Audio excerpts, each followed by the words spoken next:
भगवता नारायणेन स्वयं व्यासेन ग्रथितां पुराणमुनिना मध्ये महाभारतम् अद्वैतामृतवर्षिणीं भगवतीम् अष्टादशाध्यायिनीम् अम्ब त्वामनुसन्दधामि भगवद्गीते भवद्वेषिणीम् नमोऽस्तु ते व्यासविशालबुद्धे पुल्लारविन्दायतपत्रनेत्र येन त्वया भारततैलपूर्णः प्रज्वालितो ज्ञानमयप्रदीपः प्रपन्नपारिजाताय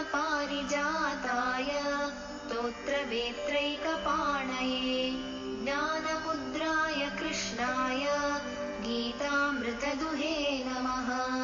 सर्वोपनिषदो गावो दोग्धा गोपालनन्दनः पार्थो वत्सः सुधीर्भोक्ता दुग्धं गीतामृतं महत् वसुदेवसुतं देवं कंसचाणूरमर्दनं देवकी परमानन्दं कृष्णं वन्दे जगद्गुरुम् भीष्मद्रोणतटा जयद्रथजला गान्धारनीलोपला शल्यग्राहवती कृपेण वहनी कर्णेन वेलाकुला अश्वत्थामविकर्णघोरमकरा दुर्योधनावर्तिनी सोत्तीर्णा खलु पाण्डवैरणनदी कैवर्तकः केशवः पाराशर्यवचः सरोजममलम् गीतार्थगन्धोत्कटम् नानाख्यानककेसरं हरिकथा सम्बोधनाबोधितम्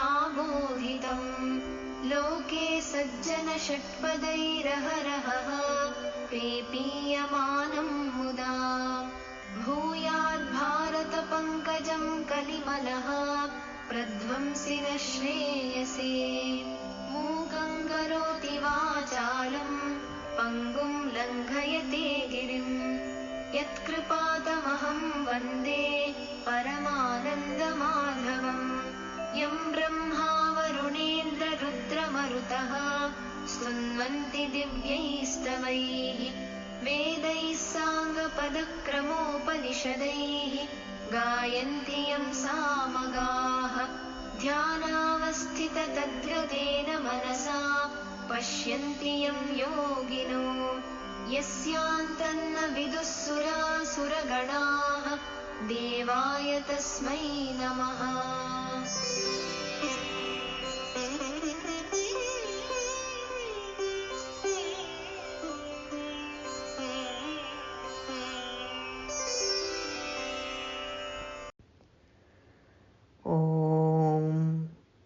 Gurubhyo Namaha. We continue with Chapter 5, Karma Sannyasa Yoga, the Yoga of Action and Renunciation of Action. Today we'll cover the essence of verses 12 and 13, the translation and commentary by Maharishi. Let us begin. Yukta karma phalam tyaktva shantimapnoti naishtakim ayukta kamakarena phale sakto nipadyate. Next.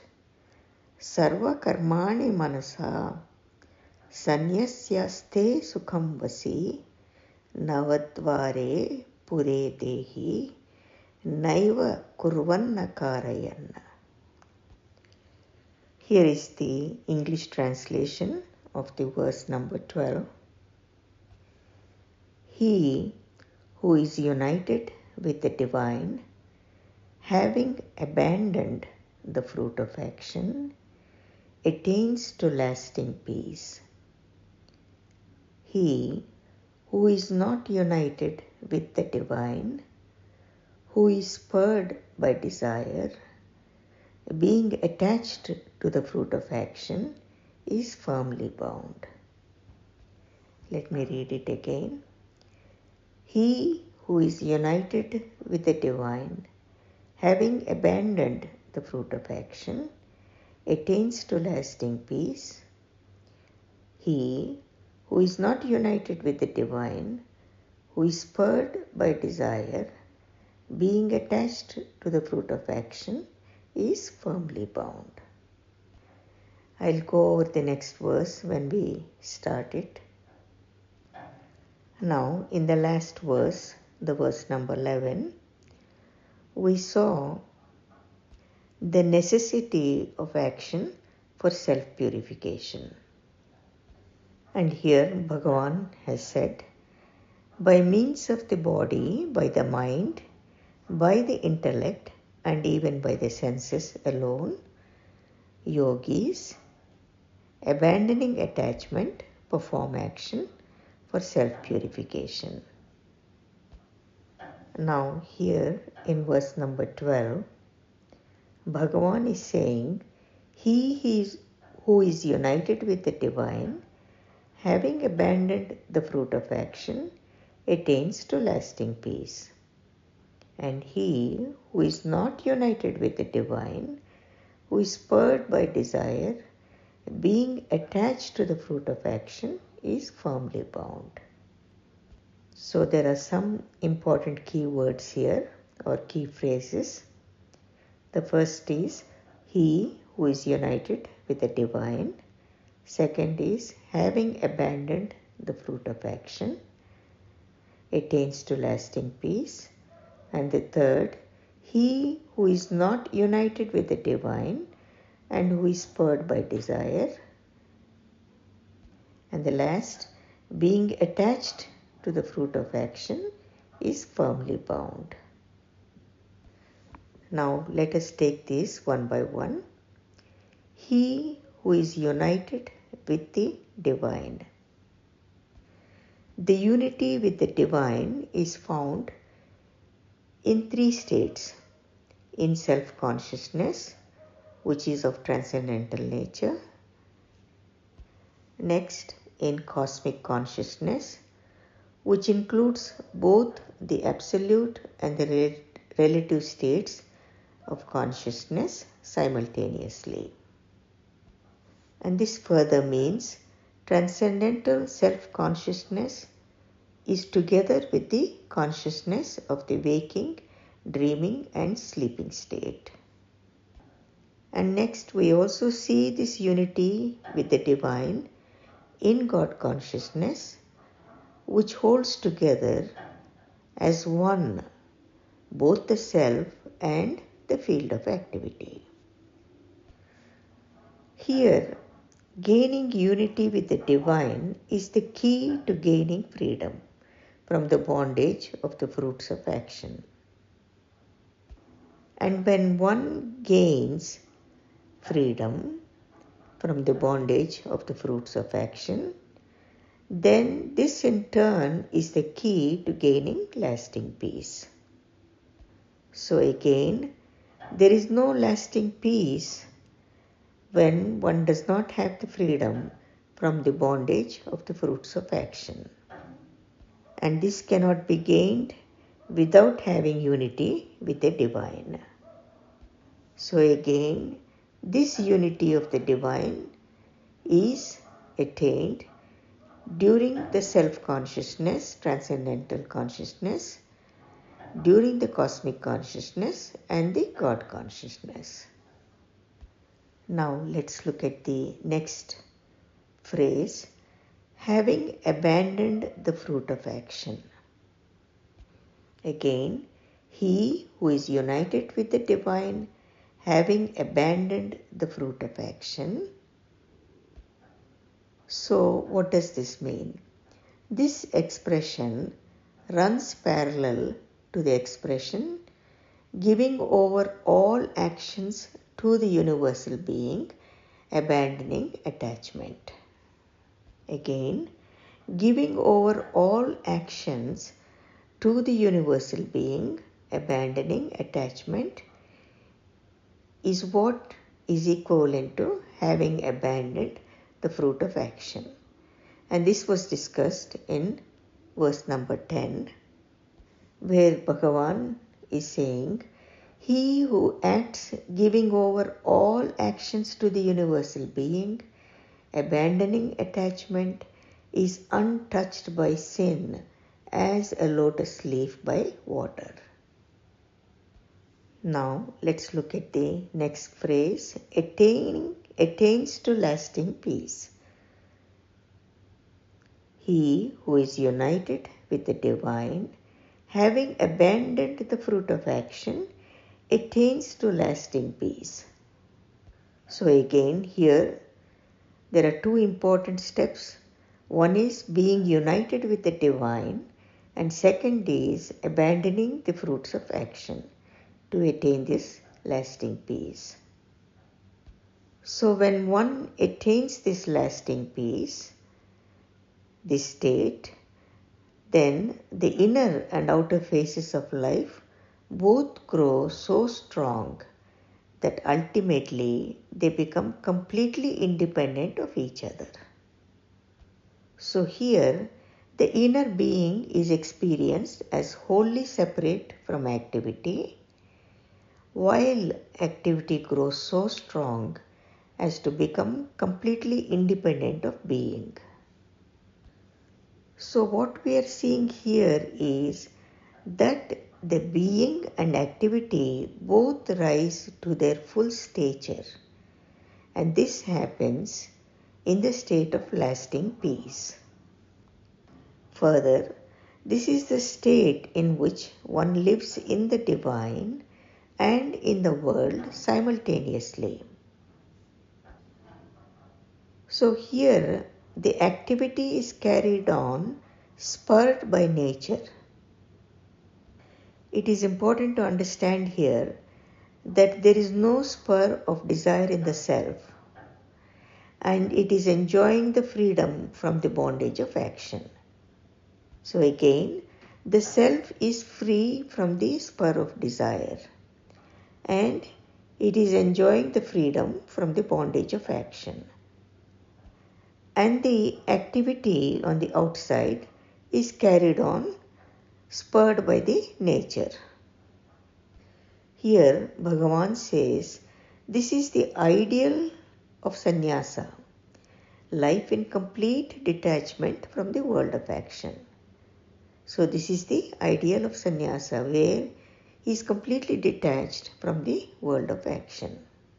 And so, it is this sannyasa that gives the state of lasting peace and gains the complete freedom or Jivan Mukta.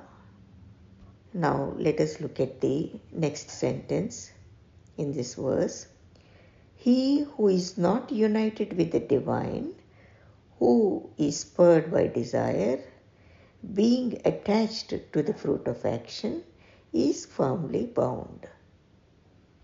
So, one who is spurred by desire and is not established in the self or the divine, he remains attached to the fruits of action. He lacks the firmness, and because of this, he is firmly bound to the whole process of action from beginning to end. It's important to understand that such a person is firmly bound to the whole process of action from beginning to end. So here in this verse, Bhagavan is describing the state of one who is united with the divine and also of one who is not so united. It is further pointing out the mechanics of bondage when a man is not united with the self or the divine. So here, what is the actual bondage? It is the attachment to the fruits of action caused by desire. And this in turn is responsible for binding together the self and activity. So here it's important to understand that this bondage in essence is not real, for the self in its essential nature is eternally free and it can never be bound.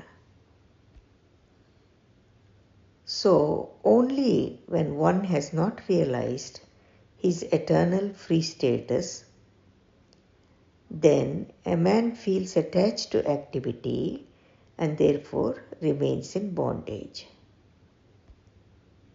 Next, how he can come out of this bondage of desire is explained in the next verse.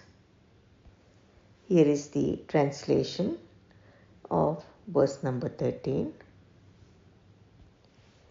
Having renounced all action by the mind, the dweller in the body rests in happiness in the city of 9 gates, neither acting nor causing action to be done. I repeat again.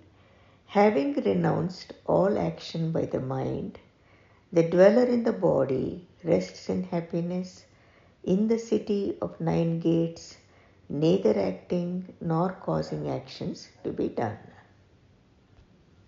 Now, this verse explains how the mind can become a successful mediator and bring strength, grace, and glory to action and freedom to life.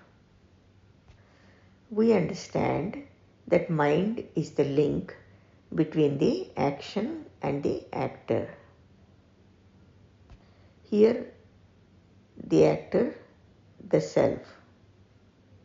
Again, mind is the link between the action and the actor or the self. As long as the mind is one-sided, subjected only to activity and without the direct influence of being, it fails to be a successful mediator. So again, when the mind does not have the direct influence of the being, then it fails to safeguard the freedom of the self from the influence of action. Further, this mind, which does not have the direct influence of the being, fails to safeguard action from the limitations of individuality. And so that activity remains without the direct support of the almighty power of nature. So now we have seen how the mind fails to be a successful mediator, where it becomes one-sided and it is without the direct influence of being. So it fails to safeguard the freedom of the self, and it fails to safeguard the action from the limitations of individuality. And then further, it does not bring the direct support of the almighty power of nature to the action. Now we want to know how to come out of the bondage of desire and how this mind can become a successful mediator and bring this strength, grace, and glory to action and freedom to life. So here the mind has to become as familiar with being as it is with activity.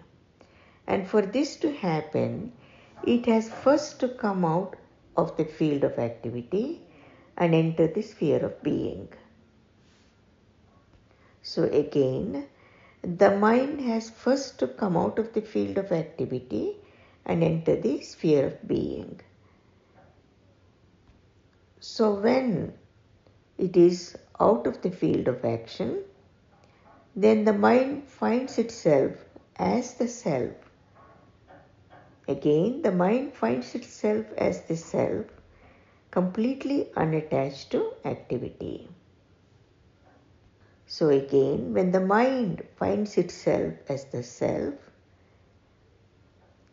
ever remaining in the absolute state, in happiness, it remains as the silent witness of all events.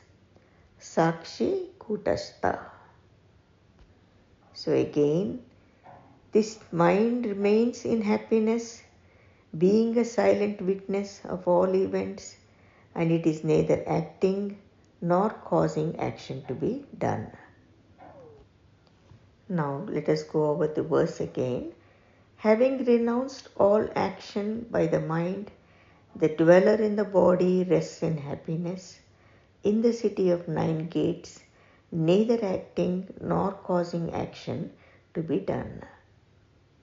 So here, the dweller in the body rests in happiness, and it is important to understand happiness lies beyond the range of activity, where the self is untouched by external contacts.